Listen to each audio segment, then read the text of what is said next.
जैसा कि आपको समाचार भाग 2 के माध्यम से पहले ही सूचित किया जा चुका है कि माननीय वित्त मंत्री के बजट भाषण की प्रतियां हार्ड कॉपी के रूप में उपलब्ध कराई जाएगी। अतः बजट प्रस्तुत हो जाने के पश्चात माननीय सदस्य कृपया बजट भाषण की अपनी अपनी प्रति प्रकाशन काउंटर से प्राप्त कर लें। आपको ये भी सूचित किया जाता है कि माननीय मंत्री द्वारा बजट प्रस्तुत किए जाने के पश्चात बजट की प्रतियां आपको मेंबर्स पोर्टल के माध्यम से भी उपलब्ध करा दी जाएगी।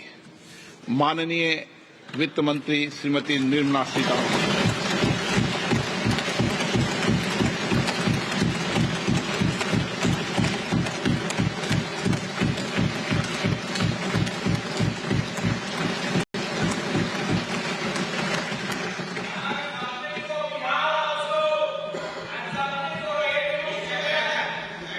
Honourable Speaker, I present the budget for 24-25. Introduction. The people of India have reposed their faith in the government led by Honourable Prime Minister Shri Narendra Modi and re-elected it for a historic third term under his leadership.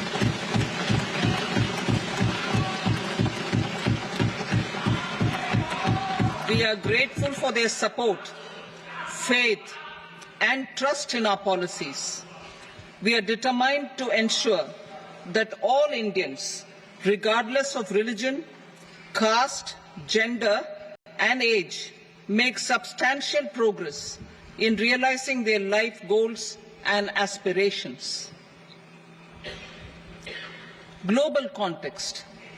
The global economy, while performing better than expected, is still in the grip of policy uncertainties. Elevated asset prices, political uncertainties, and shipping disruptions continue to pose significant downside risks for growth and upside risks to inflation. In this context, India's economic growth continues to be the shining exception and will remain so in the years ahead.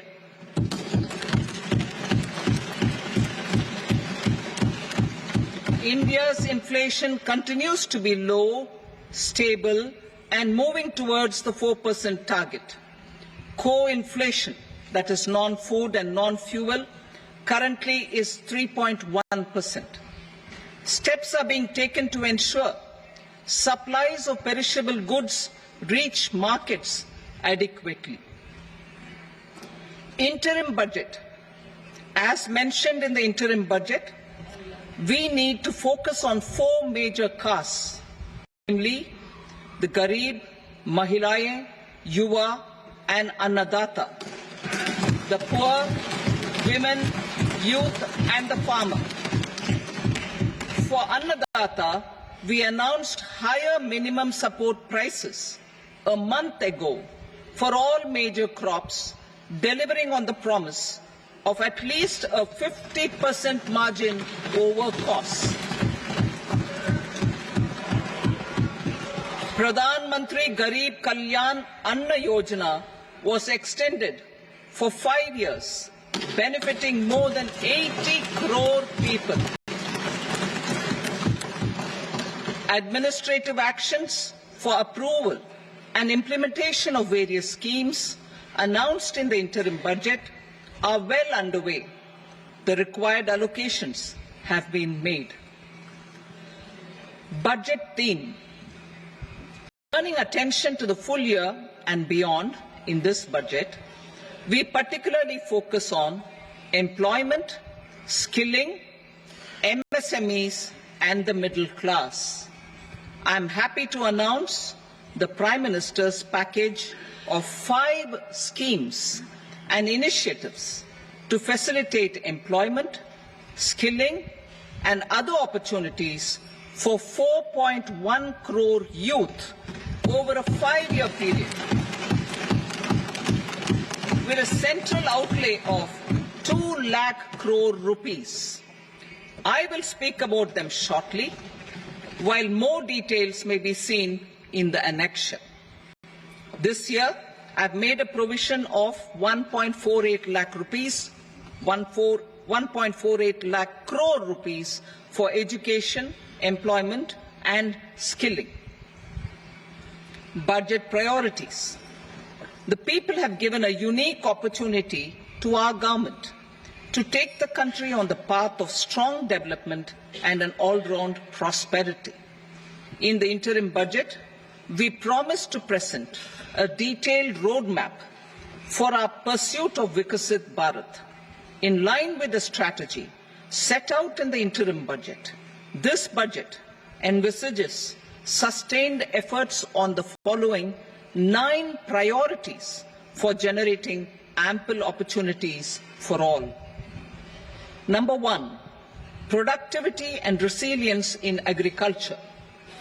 Number 2, employment and skilling. Number 3, inclusive human resource development and social justice. 4, manufacturing and services. 5, urban development. 6, energy security. 7, infrastructure. 8, innovation, research and development. And 9, next generation reforms. Subsequent budgets will build on these and add more priorities and actions. A more detailed formulation will be carried out as part of the economic policy framework about which I will speak later in this speech. This budget details some of the specific actions to be initiated in the current year towards fulfillment of these priorities, with potential for transformative changes. The budget also covers some of the previously made announcements with intent to strengthen them and step up their implementation for expediting our journey towards the goal of Vikasit Bharat. Priority 1, productivity and resilience in agriculture. Transforming agricultural research. Our government will undertake a comprehensive review of the agricultural research setup to bring the focus on raising productivity and developing climate-resilient varieties. Funding will be provided in challenge mode, including to the private sector. Domain experts, both from the government and outside, will oversee the conduct of such research. Release of new varieties. New 109 high-yielding and climate-resilient varieties of 32 field and horticultural crops will be released for cultivation by farmers. Natural farming. In the next 2 years, 1 crore farmers across the country will be initiated into natural farming, supported by certification and branding. Implementation will be through scientific institutions and willing gram panchayats. 10,000 need-based bio-input resource centers will be established. Missions for pulses and oilseeds. For achieving self-sufficiency in pulses and oilseeds, we will strengthen their production, storage and marketing. As announced in the interim budget, a strategy is being put in place to achieve Atmanirbharta for oilseeds such as mustard, groundnut, sesame, soybean and sunflower. Vegetable production supply chains. Large-scale clusters for vegetable production will be developed closer to major consumption centers. We will promote farmer-producer organizations, cooperatives, and startups for vegetable supply chains, including for collection and storage and marketing. Digital public infrastructure for agriculture. Buoyed by the success of the pilot project, our government, in partnership with the states, will facilitate the implementation of the digital public infrastructure in agriculture for coverage of farmers and their lands in 3 years. During this year, digital crop survey for Kharif using the DPI will be taken up in 400 districts. The details of 6 crore farmers and their lands will be brought into the farmer and land registries. Further, the issuance of Jan Samarth based Kisan credit cards will be enabled in 5 states. Shrimp production and export. Financial support for setting up a network of nucleus breeding centers for shrimp brood stocks will be provided. Financing for shrimp farming, processing and export will be facilitated through NABARD. National cooperation policy. Our government will bring out a national cooperation policy for systematic, orderly and all-round development of the cooperative sector, fast-tracking growth of rural economy and generation of employment opportunities on a large scale will be the policy goal. This year, I have made a provision of 1.52 lakh crore rupees for agriculture and allied sectors.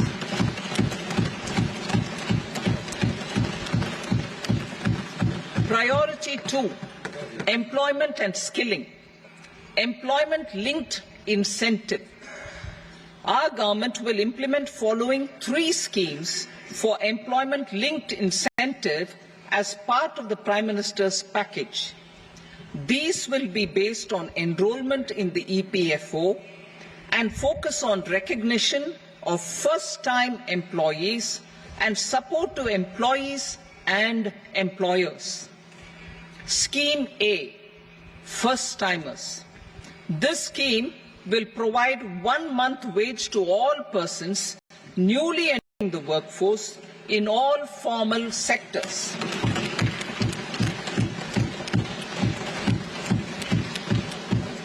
Direct benefit transfer of 1 month's salary in 3 installments to first-time employees as registered in the EPFO will be up to 15,000 rupees. The eligibility limit will be a salary of 1 lakh per month. The scheme is expected to benefit 210 lakh youths.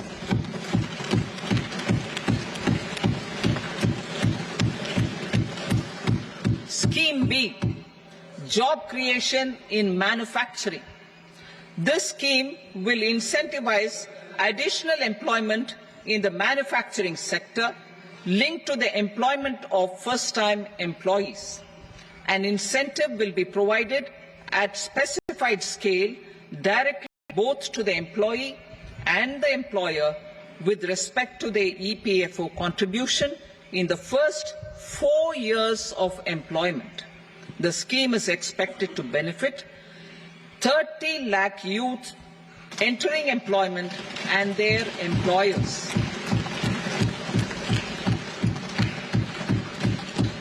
Scheme C, support to employers.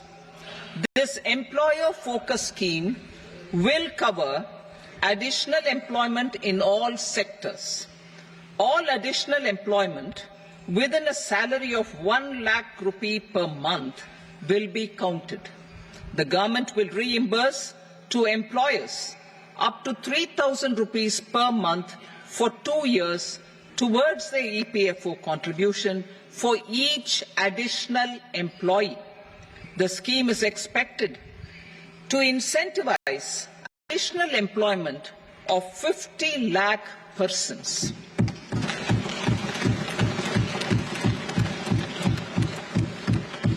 Participation of women in the workforce. We will facilitate higher participation of women in the workforce through setting up of working women hostels in collaboration with industry and establishing creches.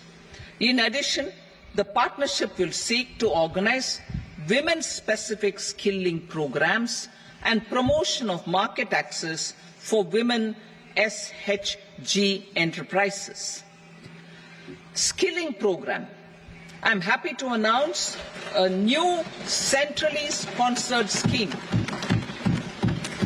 as the fourth scheme under the Prime Minister's package for skilling in collaboration with state governments and industry. 20 lakh youth will be skilled over a 5-year period.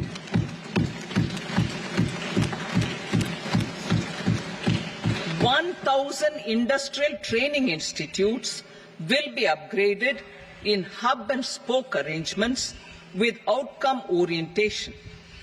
Course content and design will be aligned to the skill needs of industry, and new courses will be introduced for emerging needs. Skilling loans.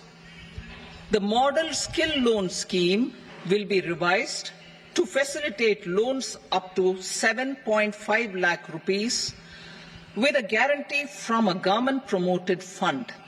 This measure is expected to help 25,000 students every year.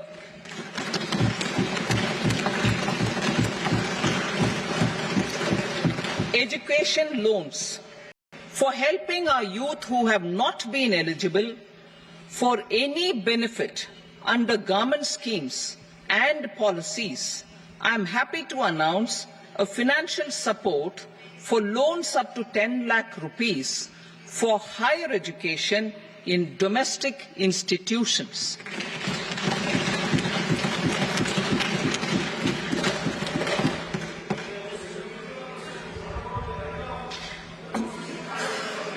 E-vouchers for this purpose.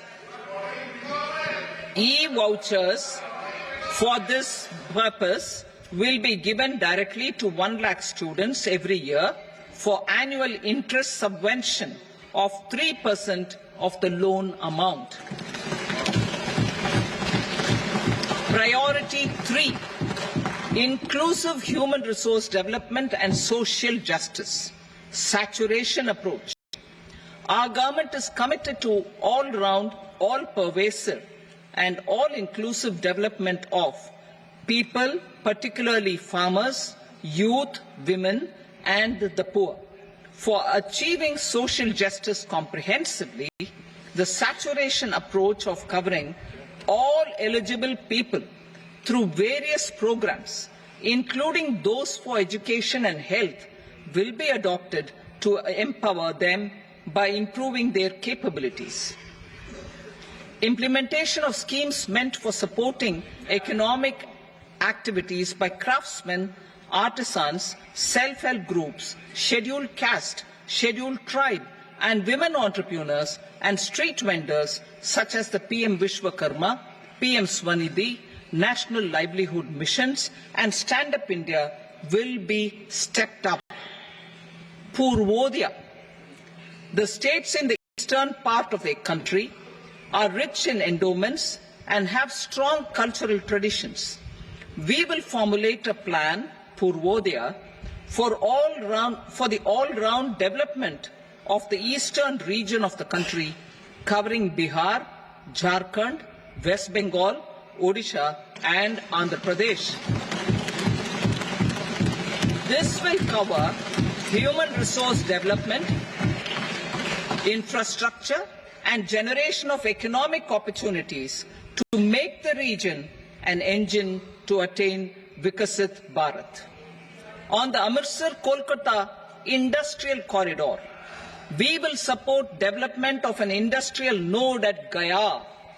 This corridor will catalyze industrial development of the eastern region. The industrial node at Gaya will also be a good model for developing our ancient centers of cultural importance into future centers of modern economy.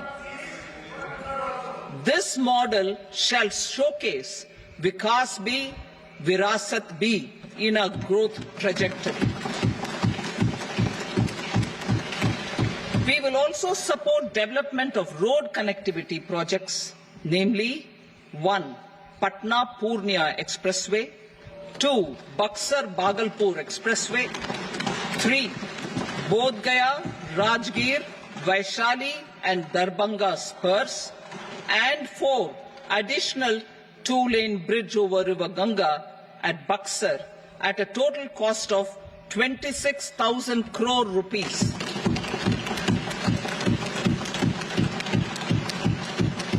Power projects, including setting up of a new 2,400 megawatt power plant at Pir Painti, will be taken up at a cost of 21,400 crore rupees. New airports, medical colleges and sports infrastructure in Bihar will be constructed. An additional allocation to support capital investments will be provided. The requests of Bihar government for external assistance from multilateral development banks will be expedited.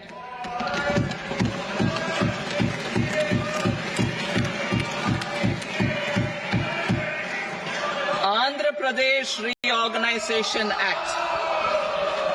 Our government has made concerted efforts to fulfill the commitments in Andhra Pradesh Reorganization Act.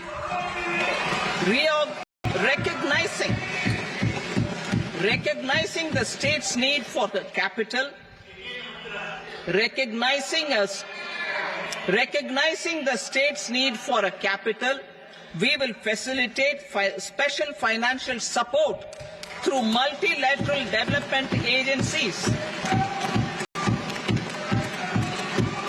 In the current financial year, 15,000 crore rupees will be arranged with additional amounts in future years.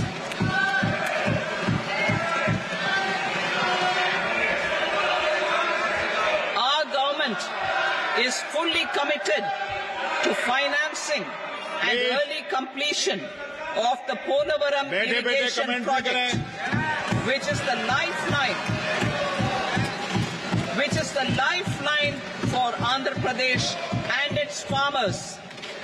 This will facilitate our country's food security as well. Under the Andhra Pradesh Reorganization Act, for promoting industrial development, funds will be provided for essential infrastructure such as water, power, railways and roads. In Kopparthi node on the Visakhapatnam-Chennai Industrial Corridor and Varavakal node on the Hyderabad-Bangalore Industrial Corridor. An additional allocation will be provided this year towards capital investment for economic growth. Grants for backward regions of Rayalaseema, Prakasham, North Coastal Andhra, as stated in the Act, will be provided.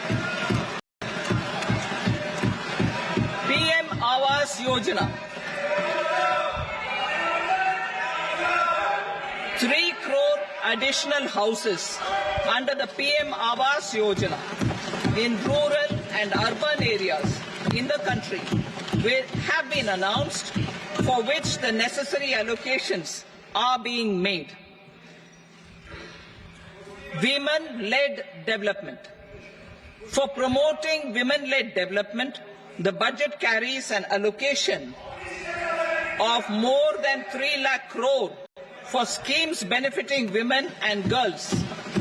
This signals our government's commitment for enhancing women's role in economic development. Pradhan Mantri Janjatiya Unnat Gram Abhiyan. For improving the socio-economic condition of tribal communities, we will launch the Pradhan Mantri Janjatiya Unnat Gram Abhiyan by adopting saturation coverage for tribal families in tribal majority villages and aspirational districts.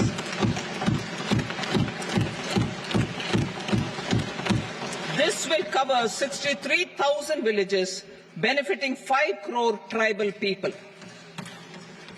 Bank branches in northeastern region. More than 100 branches of India Post Payment Bank will be set up in the northeast region to expand the banking services.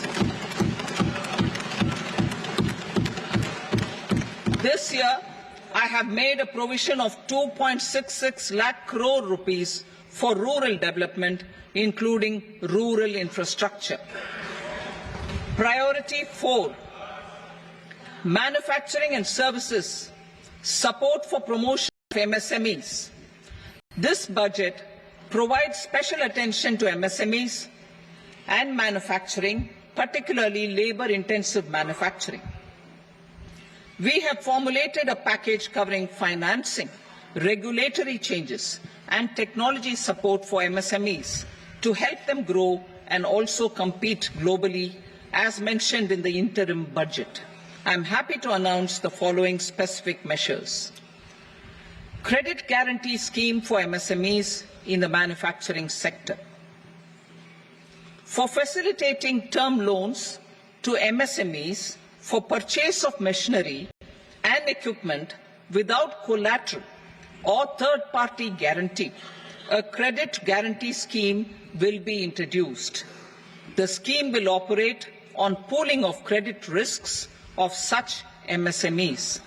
A separately constituted self-financing guarantee fund will provide to each applicant guarantee cover up to 100 crore rupees, while the loan amount may be larger. The borrower will have to provide an upfront guarantee fee and an annual guarantee fee on the reducing loan balance.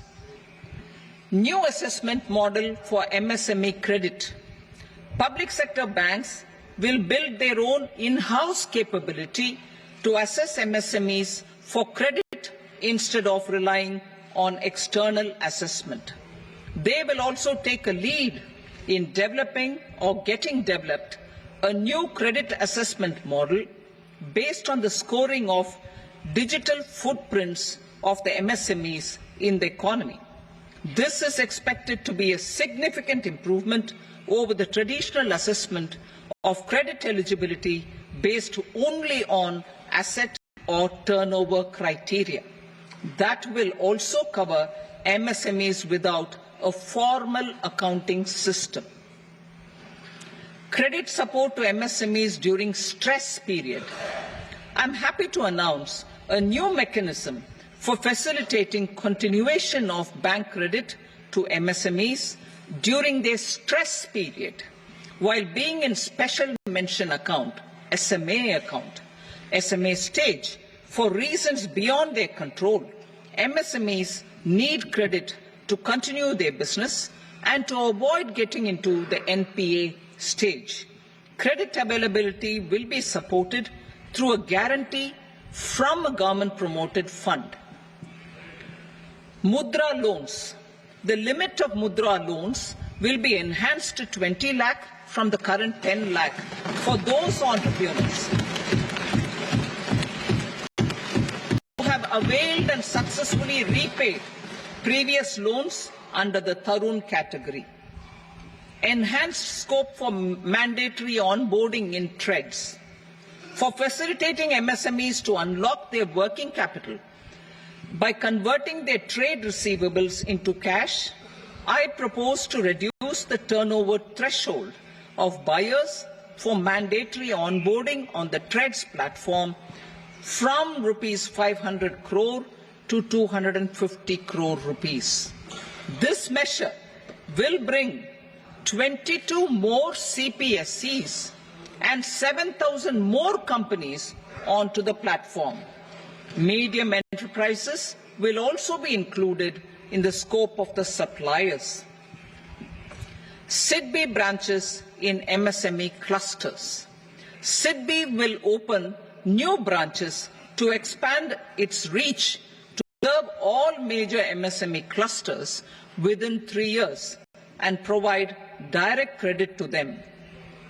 With the opening of 24 such branches this year, The service coverage will expand to 168 out of 242 major clusters.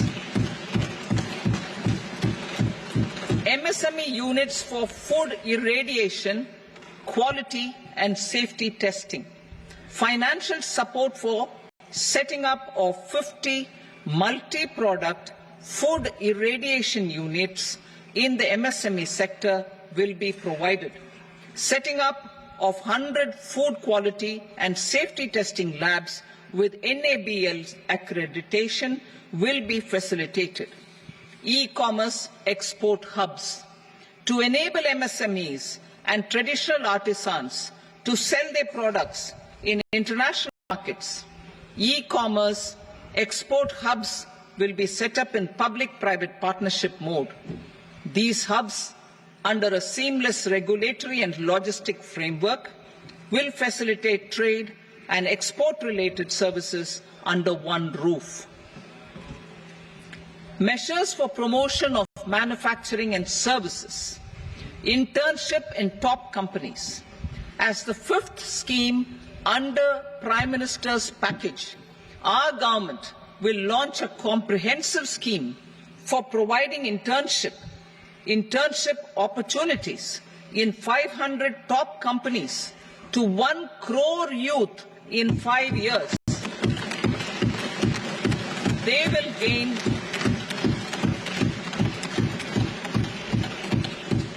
will gain exposure for 12 months to real-life business environment, varied professions and employment opportunities.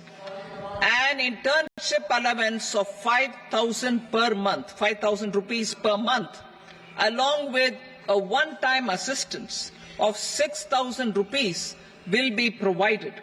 Companies will be expected to bear the training cost and 10% of their internship cost from their CSR funds. Industrial parks. Our government will facilitate development of investment-ready, plug-and-play industrial parks with complete infrastructure in or near 100 cities in partnership with the states and private sector by better using town planning schemes. 12 industrial parks under the National Industrial Corridor Development Programme also will be sanctioned.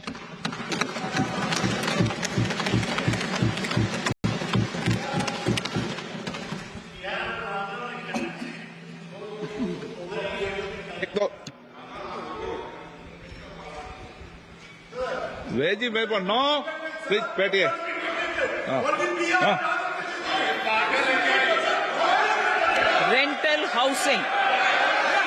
Rental housing with dormitory type accommodation for industrial workers will be rental housing, I repeat, rental housing with dormitory type accommodation for industrial workers will be facilitated in PPP mode with VGF support and commitment from anchor industries. Shipping industry, ownership, leasing and flagging reforms will be implemented to improve the share of Indian shipping industry and generate more employment. Critical mineral mission.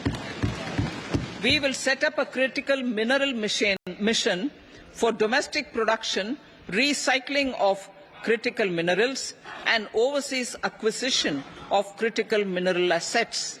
Its mandate will include technology development, skilled workforce, extended producer responsibility framework and a suitable financing mechanism. Offshore mining of minerals. Our government will launch the auction of the first tranche of offshore blocks for mining, building on the exploration already carried out. Digital public infrastructure applications. Turning to the services sector, I propose development of DPI applications at population scale for productivity gains, business opportunities and innovation by the private sector. These are planned in the areas of credit, e-commerce, education, health law and justice, logistics, MSME service delivery, and urban governance. Integrated technology platform for IBC ecosystem. An integrated technology platform will be set up for improving the outcomes under the Insolvency Bankruptcy Code for achieving consistency, transparency, timely processing, and better oversight for all stakeholders. Voluntary closure of LLPs. The services of the Center for Processing Accelerated Corporate Exit, CPACE, will be extended for voluntary closure of LLPs to reduce the closure times. National Company Law Tribunals. The IBC has resolved more than 1,000 companies, resulting in direct recovery of 3.3 lakh crore to creditors. 3.3 lakh crore rupees to creditors. In addition, 28,000 cases involving over 10 lakh crore rupees have been disposed of even prior to admission. Appropriate changes to the IBC, reforms and strengthening of the tribunal and appellate tribunals will be initiated to speed up insolvency resolution. Additional tribunals will be established. Out of those, some will be notified to decide cases exclusively under the Companies Act. Debt recovery. Steps for reforming and strengthening debt recovery tribunals will be taken. Additional tribunals will be established to speed up recovery. Priority 5, urban development. Cities as growth hubs. Working with states, our government will facilitate development of cities as growth hubs. This will be achieved through economic and transit planning and orderly development of peri-urban areas utilizing town planning schemes. Creative redevelopment of cities. For creative brownfield redevelopment of existing cities with a transformative impact, our government will formulate a framework for enabling policies, market-based mechanisms, and regulation. Transit-oriented development. Transit-oriented development plans for 14 large cities with a population above 30 lakh will be formulated, along with an implementation and financing strategy. Urban housing. Under the PM Awas Yojana, Urban 2.0, housing needs of 1 crore urban poor and middle-class families will be addressed with an investment of 10 lakh crore rupees. This will include the central assistance of 2.2 lakh crore rupees in the next 5 years. A provision of interest subsidy to facilitate loans at affordable rates is also envisaged. In addition, enabling policies and regulations for efficient and transparent rental housing markets with enhanced availability will also be put in place. Water supply and sanitation. In partnership with state governments and multilateral development banks, we will promote water supply, sewage treatments, and solid waste management projects and services for 100 large cities through bankable projects. These projects will also envisage use of treated water for irrigation and filling up of tanks in nearby areas. Street markets. Building on the success of PM Swanidhi scheme in transforming the lives of street vendors, our government envisions a scheme to support each year, over the next 5 years, the development of 100 weekly hearts or street food hubs in select cities. Stamp duty. We will encourage states which continue to charge high stamp duty to moderate the rates for all. and also consider further lowering duties for properties purchased by women.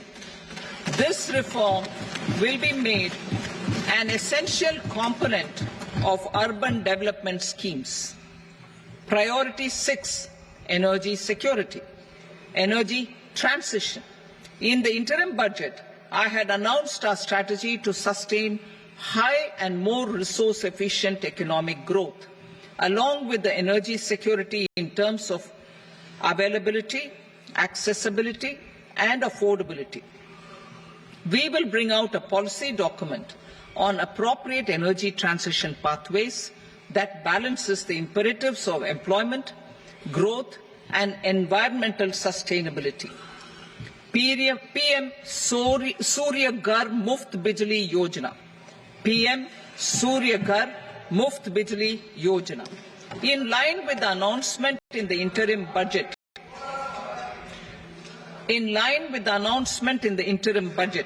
PM Surya Ghar Muft Bijli Yojana has been launched to install rooftop solar plants to enable 1 crore households obtain free electricity up to 300 units every month. The scheme has generated remarkable response with more than 1.28 crore registrations and 14 lakh applications, and we will further encourage it. Pumped storage policy. A policy for promoting pumped storage projects will be brought out for electricity storage and facilitating smooth integration of the growing share of renewable energy with its variable and intermittent nature in the overall energy mix. Research and development of small and modular nuclear reactors.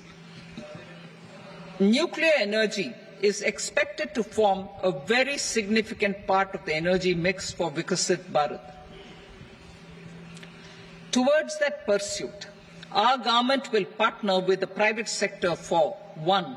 Setting up Bharat Small Reactors, 2. Research and development of Bharat Small Modular Reactor, and 3. Research and development of newer technologies for nuclear energy. The R&D funding announced in the interim budget will be made available for this sector also. Advanced ultra supercritical thermal power plants. The development of indigenous technology for advanced ultra supercritical thermal power plants with much higher efficiency has been completed. A joint venture between NTPC and BHEL will set up a full-scale 800 megawatt commercial plant using AUSC technology. The government will provide the required fiscal support. Moving forward, development of indigenous capacity for the production of high-grade steel and other advanced metallurgy materials for these plants will result in strong spin-off benefits for the economy. Roadmap for hard-to-abate industries. A roadmap for moving the hard-to-abate industries from energy efficiency targets to emission targets will be formulated. Appropriate regulations for transition of these industries from the current perform, achieve and trade mode to Indian carbon market mode will be put in place. Support to traditional micro and small industries. An investment-grade energy audit of traditional micro and small industries in 60 clusters, including brass and ceramic, will be facilitated. Financial support will be provided for shifting them to cleaner forms of energy and implementation of energy efficiency measures. The scheme will be replicated in another 100 clusters in the next phase. Priority 7, Infrastructure investment by central government. Significant investment the central government has made over the years in building and improving infrastructure has had a strong multiplier effect on the economy. We will endeavour to maintain strong fiscal support for infrastructure over the next 5 years in conjunction with imperatives of other priorities and fiscal consolidation. This year, I have provided 11,11,111 crore rupees for capital expenditure. This would be 3.4% of our GDP. Infrastructure investment by state governments. We will encourage states to provide support of similar scale for infrastructure, subject to their development priorities. A provision of 1.5 lakh crore rupees for long-term interest-free loans have been made this year also to support the states in their resource allocation. Private investment in infrastructure. Investment in infrastructure by private sector will be promoted through viability gap funding and enabling policies and regulations. A market-based financing framework will be brought out. Pradhan Mantri Gram Sadak Yojana, Phase 4 of the PMGSY will be launched to provide all-weather connectivity to 25,000 rural habitations, which have become eligible in view of their population increase. Irrigation and flood mitigation. Bihar has frequently suffered from floods, many of them originating outside the country. Plans to build flood control structures in Nepal are yet to progress. Our government, through the Accelerated Irrigation Benefit Program and other sources, will provide financial support for projects with estimated cost of 11,500 crore rupees, such as the Kosi-Michi intra-state link and 20 other ongoing and new schemes, including barrages, river pollution abatement and irrigation projects. In addition, survey and investigation of Kosi-related flood mitigation and irrigation projects will be undertaken.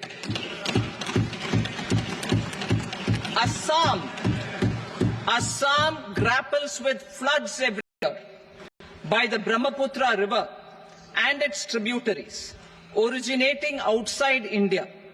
We will provide assistance to Assam for flood management and related projects.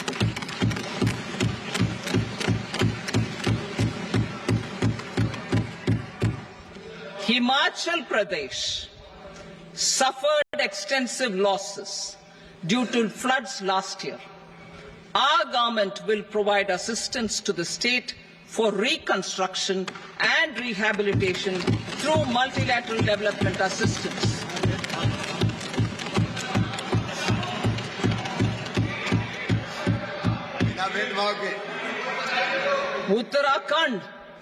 Uttarakhand too suffered losses due to cloudbursts and massive landslides. We will provide assistance to the state. Recently, Sikkim witnessed devastating flash floods and landslides that wreaked havoc across the state.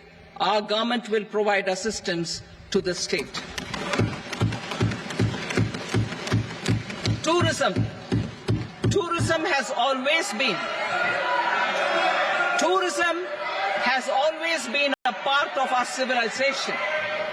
Our efforts in positioning India as a global tourist destination will also create jobs, stimulate investments, and unlock economic opportunities for other sectors. In addition to the measures outlined in the interim budget, I propose the following measures. Vishnupad temple at Gaya and Mahabodhi temple at Bodh Gaya in Bihar are of immense spiritual significance. Comprehensive development of Vishnupad temple corridor and Mahabodhi temple corridor will be supported, modeled on the successful Kashi Vishwanath temple corridor to transform them into world-class pilgrim and tourist destinations. Rajgir holds immense religious significance for Hindus, Buddhists and Jains. The 20th Tirthankara Muniswarata temple in the Jain temple complex is ancient. The Saptarishi or the 7 hot springs form a warm water Brahmkund that is sacred. A comprehensive development initiative for Rajgir will be undertaken. Our government will support the development of Nalanda as a tourist center, besides reviving Nalanda University to its glorious stature. Odisha's scenic beauty, temples, monuments, craftsmanship, wildlife sanctuaries, natural landscapes and pristine beaches make it an ultimate tourism destination. Our government will provide assistance for their development to Odisha as well. Priority 8, innovation, research and development. We will operationalize the Anusandhan National Research Fund for basic research and prototype development. Further, we will set up a mechanism for spurring private sector-driven research and innovation at commercial scale, with a financing pool of 1 lakh crore rupees in line with the announcement in the interim budget. Space economy. With our continued emphasis on expanding the space economy by 5 times in the next 10 years, a venture capital fund of 1,000 crore rupees will be set up. Priority 9, next generation reforms. Economic policy framework. We will formulate an economic policy framework to delineate the overarching approach to economic development and set the scope of the next generation of reforms for facilitating employment opportunities and sustaining high growth. Our government will initiate and incentivize reforms for 1. Improving productivity of factors of production, and 2. Facilitating markets and sectors to become more efficient. These reforms will cover all factors of production, namely land, labor, capital and entrepreneurship, and technology as an enabler of improving total factor productivity and bridging inequality. Effective implementation of several of these reforms requires collaboration between the centre and the states, and building consensus as development of the country lies in development of the states. For promoting competitive federalism and incentivizing states for faster implementation of reforms, I propose to earmark a significant part of the 50-year interest-free loan. Working with the states, we will initiate the following reforms.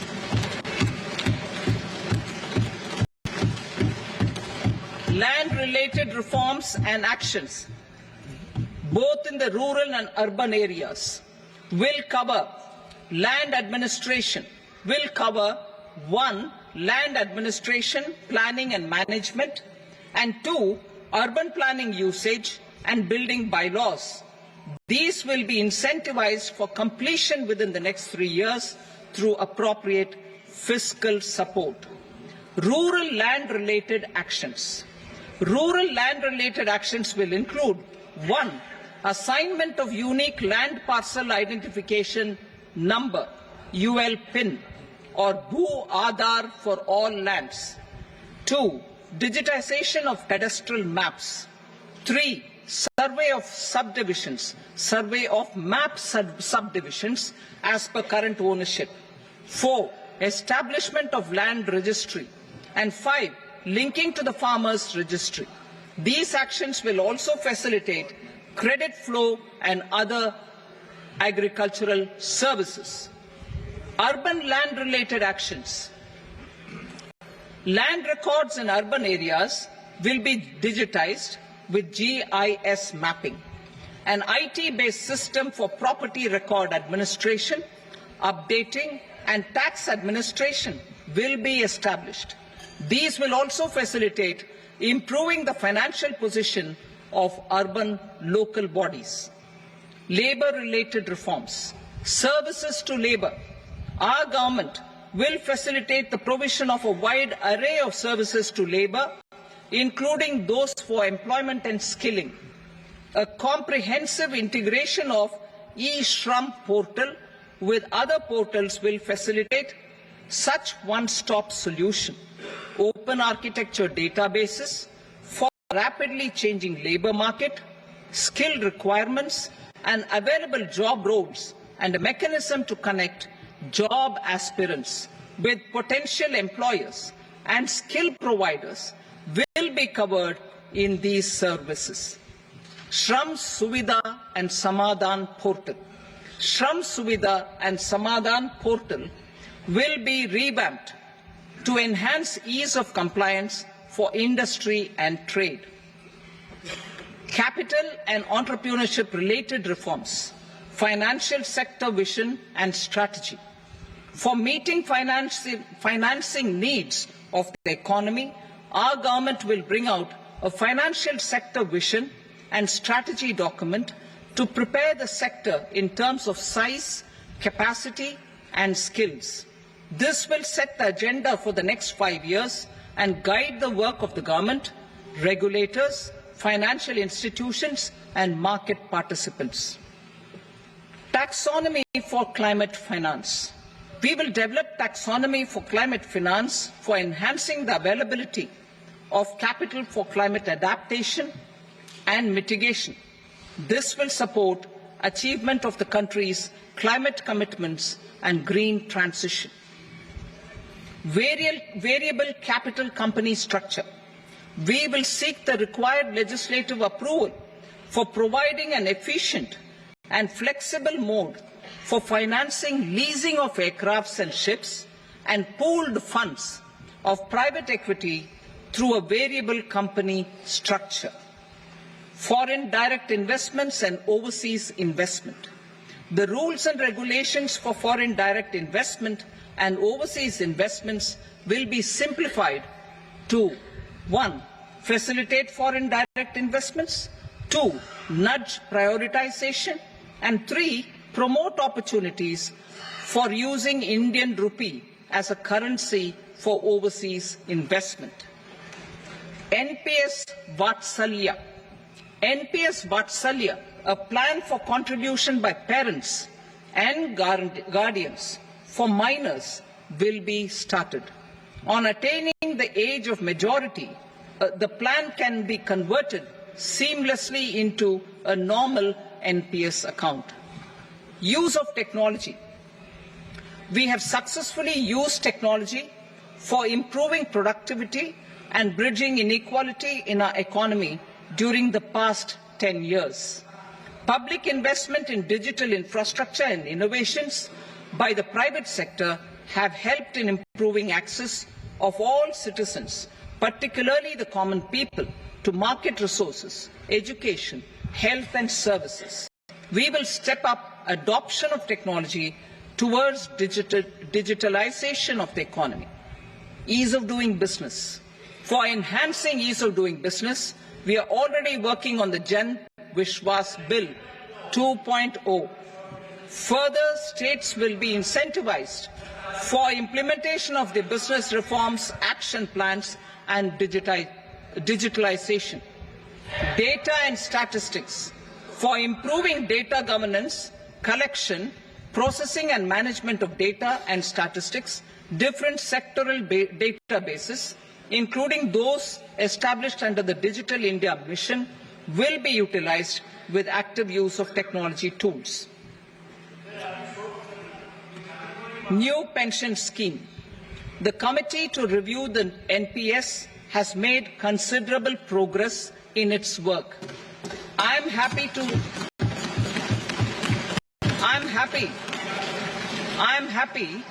that the staff side of the National Council of the Joint Consultative Machinery for Central Government Employees has taken a constructive approach. A solution will be evolved which addresses the relevant issues while maintaining fiscal prudence to protect the common citizens. Budget estimates for 24-25. For the year 24-25, total receipts other than borrowings and the total expenditure are estimated at 32.07 lakh crore rupees and 48.21 lakh crore rupees respectively. The net tax receipts are estimated at 25.83 lakh crore rupees. The fiscal deficit is estimated at 4.9% of the GDP. The gross and the net market borrowings through dated securities during 24-25 are estimated at 14.01 lakh crore rupees and 11.63 lakh crore rupees respectively. Both will be less than that in 23-24. The fiscal consolidation path announced by me in 2021 has served our economy very well, and we aim to reach the deficit below 4.5% next year. The government is committed to staying the course. From 2026-27 onwards, our endeavour will be to keep the fiscal deficit each year such that the central government's debt will be on a declining path as percentage of GDP. I will now move to Part B.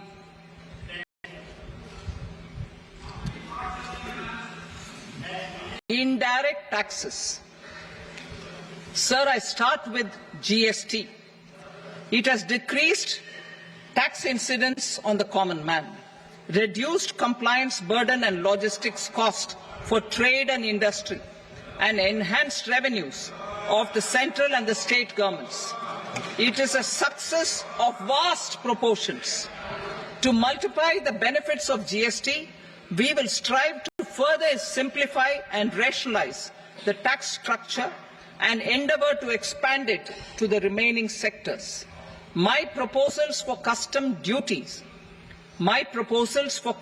duties intend to support domestic manufacturing, deepen local value addition, promote export competitiveness, and simplify taxation while keeping the interest of the general public and consumers paramount.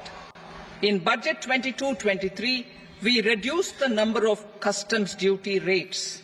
I propose to undertake a comprehensive review of the rate structure over the next 6 months to rationalize and simplify it for ease of trade, removal of duty inversion, and reduction of disputes. I shall now take up sector-specific customs duty proposals. Medicine and medical equipments. To provide relief to cancer patients, I propose to fully exempt 3 more medicines from customs duties.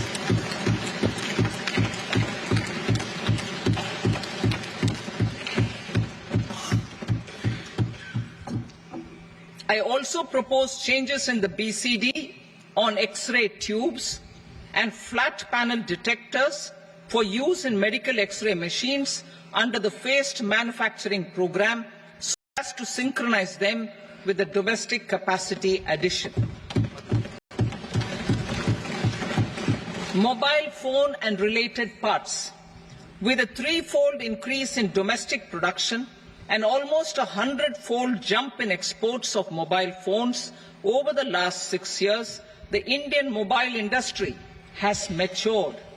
In the interest of consumers, I now propose to reduce the BCD on mobile phone, mobile PCBA and mobile charger to 15%. Critical minerals. Minerals such as lithium, copper, cobalt and rare earth elements are critical for sectors like nuclear energy, renewable energy, space, defense, telecommunications and high-tech electronics. I propose to fully exempt customs duties on 25 critical minerals and reduce BCD on 2 of them. This will provide a major fillip to the processing and refining of such minerals and help secure their availability for these strategic and important sectors. Solar energy. Energy transition is critical in the fight against climate change. To support energy transition, I propose to expand the list of exempted capital goods for use in the manufacture of solar cells and panels in the country. Further, in view of sufficient domestic manufacturing capacity of solar gas, glass and tinned copper interconnect, I propose not to extend the exemption of custom duties provided to them. Marine products. India's seafood exports in the last financial year touched an all-time high of more than 60,000 crores of rupees. Frozen shrimp accounted for about 2/3 of these exports. To enhance their competitiveness, I propose to reduce BCD on certain broodstock, polychaete worms, shrimp and fish feed to 5%.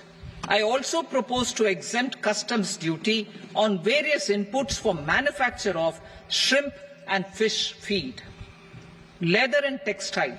Similarly, to enhance the competitiveness of exports in the leather and textile sectors, I propose to reduce BCD on real down-filling material from duck or goose. I am also making additions to the list of exempted goods for manufacture of leather and textile garments, footwear and other leather articles for export. To rectify inversion in duty, I propose to reduce BCD subject to conditions on methylene diphenyl diisocyanate MDI for manufacture of spandex yarn from 7.5 to 5%.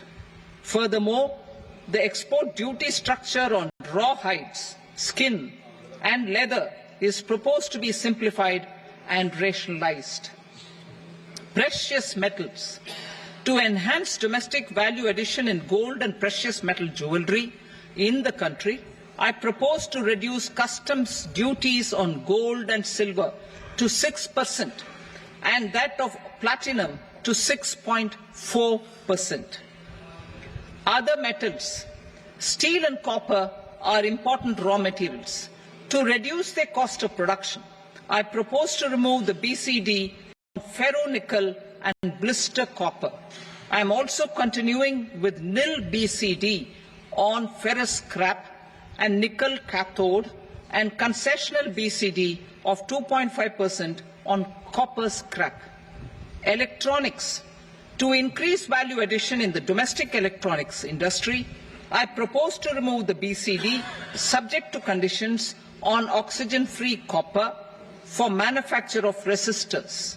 I also propose to exempt certain parts for manufacture of connectors. Chemicals and petrochemicals. To support existing and new capacities in the pipeline, I propose to increase the BCD on ammonium nitrate from 7.5% to 10%. Plastics. PVC flex banners are non-biodegradable and hazardous for environment and health.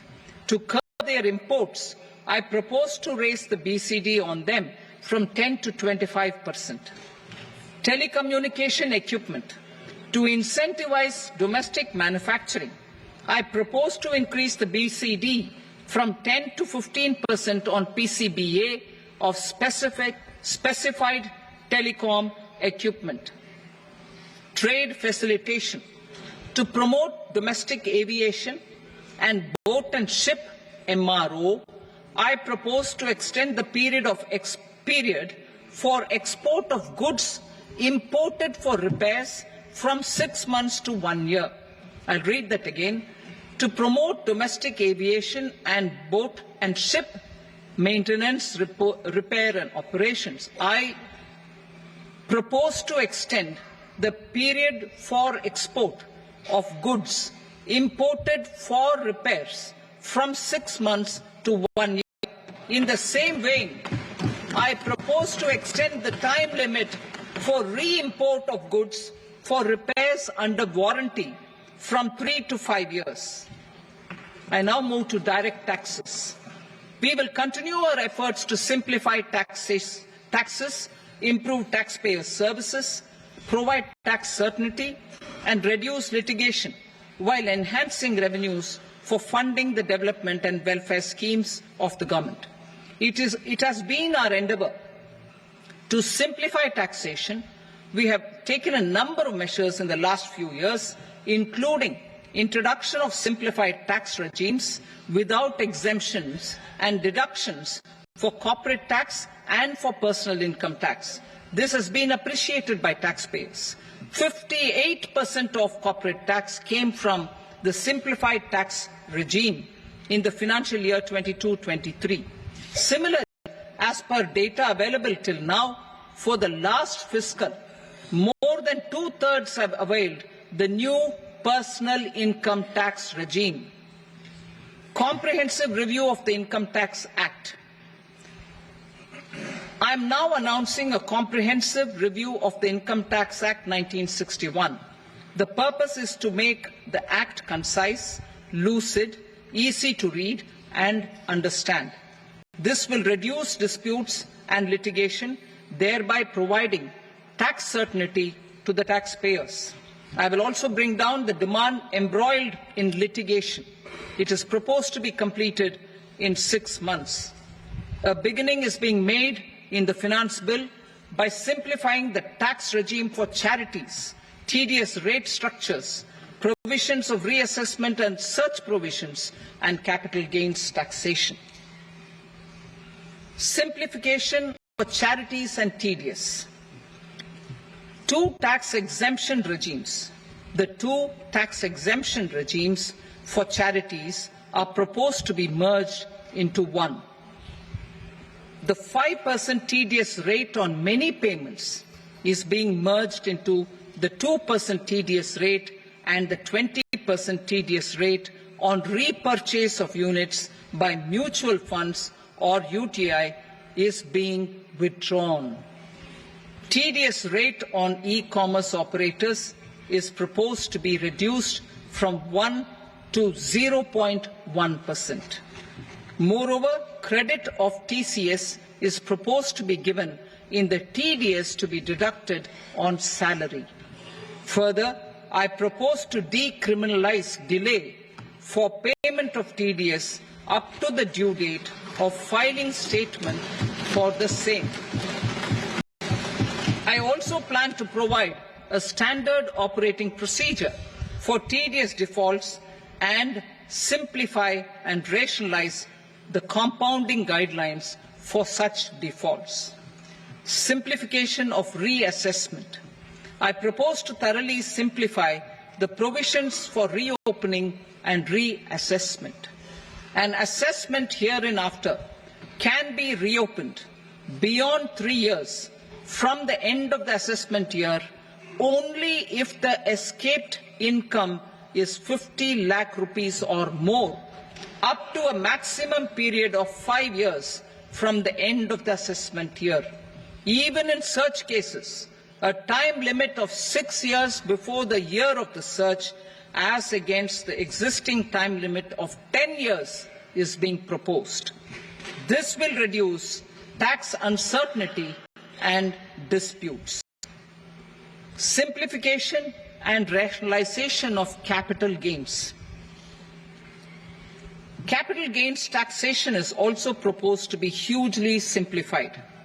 Short-term gains on certain financial assets shall henceforth attract a tax rate of 20%, while that on all other financial assets and all non-financial assets shall continue to attract the applicable tax rate. Long-term gains on all financial and non-financial assets, on the other hand, will attract a tax rate of 12.5%. For the benefit of the lower and the middle income classes, I propose to increase the limit of exemption of capital gains on certain financial assets to 1.25 lakh rupees per year. Listed financial assets held for more than a year will be classified as long-term, while unlisted financial assets and all non-financial assets will have to be held for at least 2 years to be classified as long-term. Unlisted bonds and debentures, debt mutual funds and market-linked debentures, irrespective of holding period, however, will attract tax on capital gains at applicable rates. Taxpayer services. All the major taxpayer services under GST and most services under customs and income tax have been digitalized. All remaining services of customs and income tax, including rectification and order giving effect to appellate orders, shall be digitalized and made paperless over the next 2 years. Litigation and appeals. While our concerted efforts to reduce pendency of appeals at various appellate fora are beginning to show good results, it will continue to engage our highest attention. To dispose of the backlog of first appeals, I plan to deploy more officers to hear and decide such appeals, especially those with large tax effect. For resolution of certain income tax disputes pending in appeal, I am also proposing Vivad Se Vishwas Scheme 2024. Further, I propose to increase monetary limits for filing appeals related to direct taxes, excise and service tax in the tax tribunals, high courts and Supreme Court to 60 lakh rupees, 2 crore rupees and 5 crore respectively. With a view to reduce litigation and provide certainty in international taxation, we will expand the scope of safe harbour rules and make them more attractive. We will also streamline the transfer pricing assessment procedure. Employment and investment. I have a few proposals to promote investment and foster employment.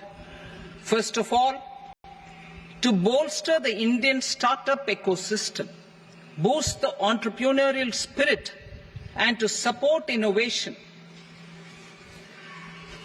I propose to abolish the so-called angel tax for all classes of investors.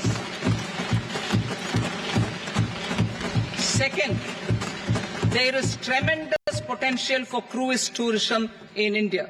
To give a fillip to this employment-generating industry, I am proposing a simpler tax regime for foreign shipping companies operating domestic cruises in the country. Third, India is a world leader in the diamond cutting and polishing industry, which employs a large number of skilled workers. To further promote the development of this sector, we would provide for safe harbour rates for foreign mining companies selling raw diamonds in the country.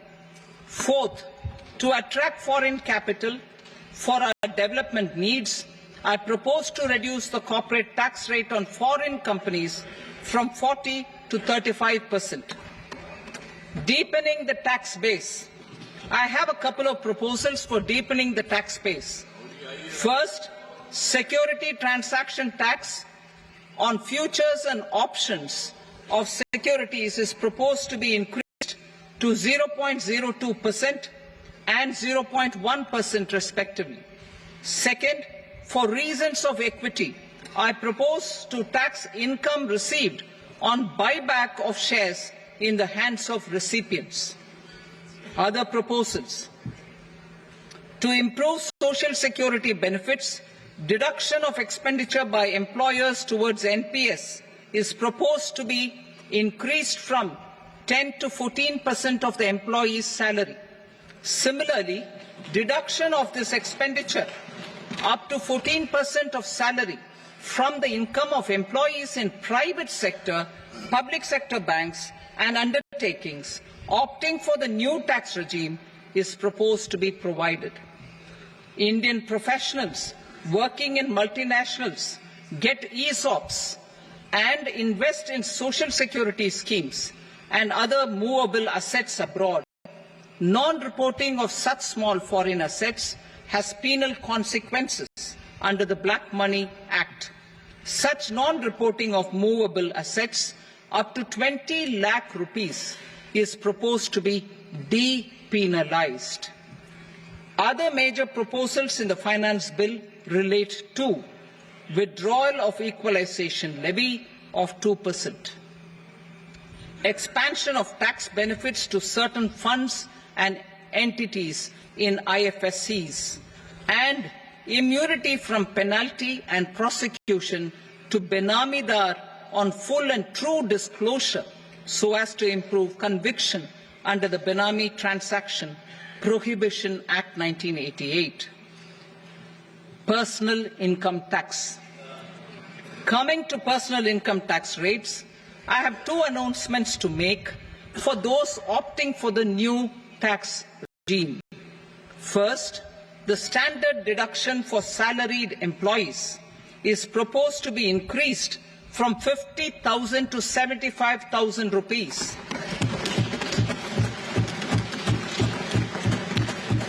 Similarly, deduction on family pension for pensioners is proposed to be enhanced from 15,000 to 25,000 rupees.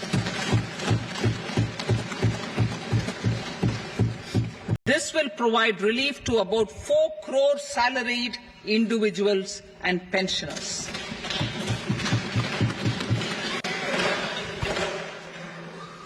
Second, in the new tax regime, the tax rate structure is proposed to be revised as follows: 0 to 3 lakh rupees, nil; 3 to 7 lakh rupees, 5%; 7 to 10 lakh rupees, 10%; 10 to 12 lakh rupees, 15%; 12 to 15 lakh rupees, 20%; and above 15 lakh rupees, 30%. As a result of these changes, a salaried employee in the new tax regime stands to save up to 17,500 rupees in income tax.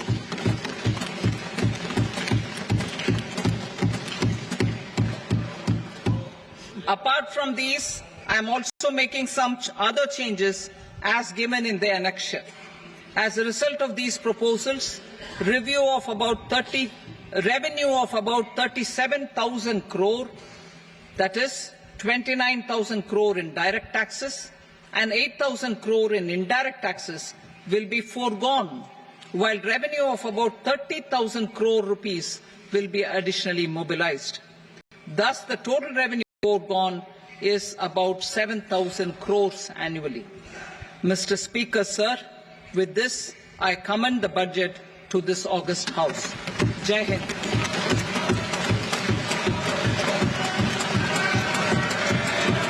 Item number 2. Item number 2.